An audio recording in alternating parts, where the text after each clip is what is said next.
Então, foi lá que eu conheci o Fred, né? A América, até falou na América aí, eu amo mesmo a América, cara. Se tem um clube que eu aprendi a amar foi o América. Então, eu tenho muita gratidão à América e a todo mundo que está lá. Eu realmente queria deixar registrado isso aqui, porque toda vez que eu falo do América, eu falo com muita satisfação.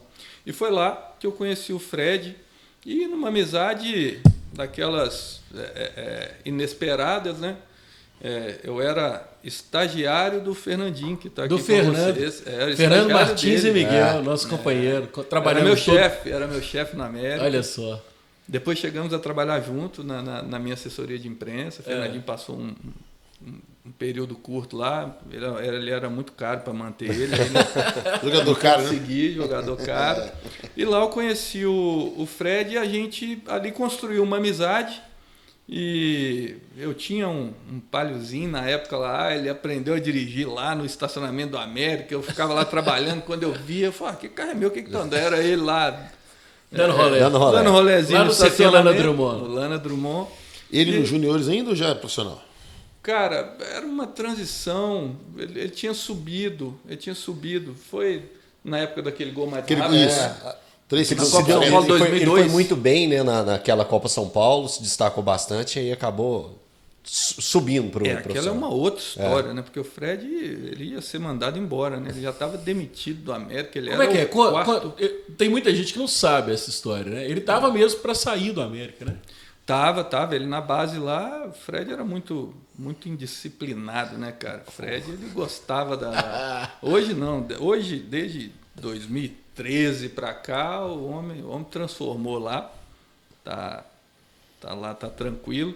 Mas o Fred, ele já deu muito trabalho. Então, não por falta de qualidade, mas por atos mesmo de indisciplina. Menino, né? Um menino inconsequente. Muito... E aí... Para ir para aquela Copa São Paulo também foi muito tumultuado, ele não ia, e jogador machucou, o outro saiu, o outro foi vendido, aí por isso deu essa vaga, né, para ele ir.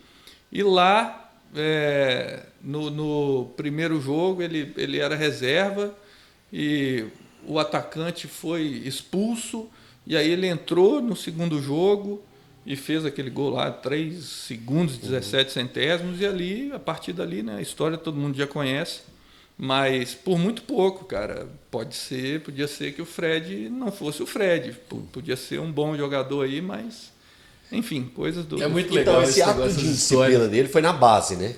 Na base, mas no profissional também... Então, no profissional teve aquela do Cap... que também deu uma repercussão muito pesada para ele na época.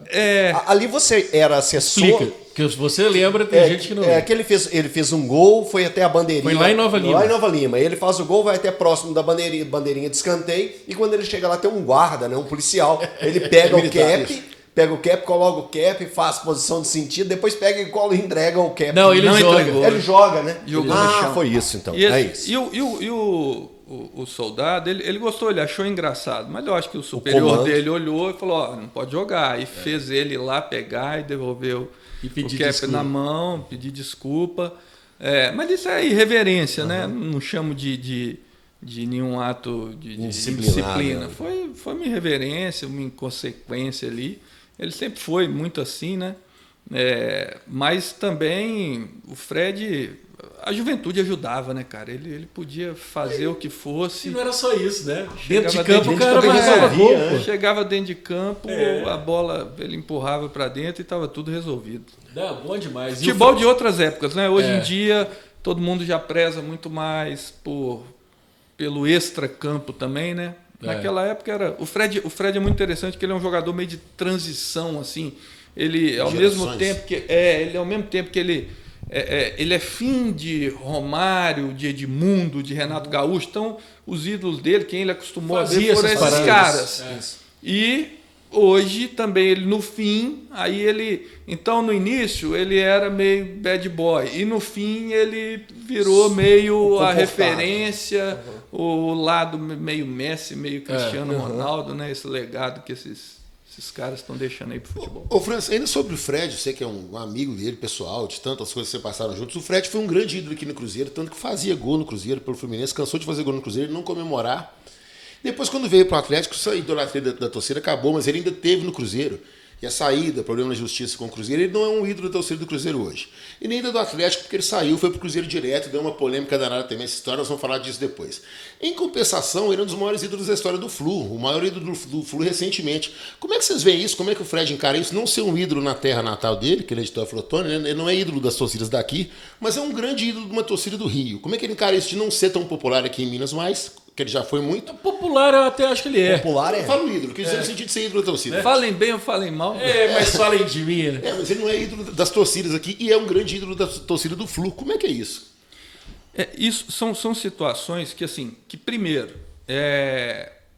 futebol, nesses 20 anos, eu aprendi que futebol não... Ele é movido... Descobri não, né? Uhum. Eu apenas constatei, tive a prova, que futebol é pura paixão. Então não adianta a gente querer explicar, não adianta você contar a história verdadeira, o que realmente aconteceu, porque o torcedor não quer saber, cara. O torcedor, ele quer, tipo assim, que se exploda e é meu time e tá certo. E graças a Deus que o futebol é assim, porque senão eu não estaria aqui nem você. Exatamente. Uhum. Né? Se futebol fosse uma coisa racional, acabou a seleção brasileira, foi eliminada, ninguém quer saber. Copa que vem tá todo mundo de verde e amarelo, torcendo, querendo que a Argentina vá para casa do chapéu e que o Brasil ganhe. Pelo menos eu sou assim. Então, todo mundo nessa mesa é. Que bom, que bom. Então, assim, são coisas que, como eu digo, né, não, a gente pode bater um papo, posso conversar, posso contar como foi, mas isso não vai mudar absolutamente nada na cabeça do torcedor. O torcedor vai seguir com a mesma ideia dele e tudo bem, faz parte do jogo.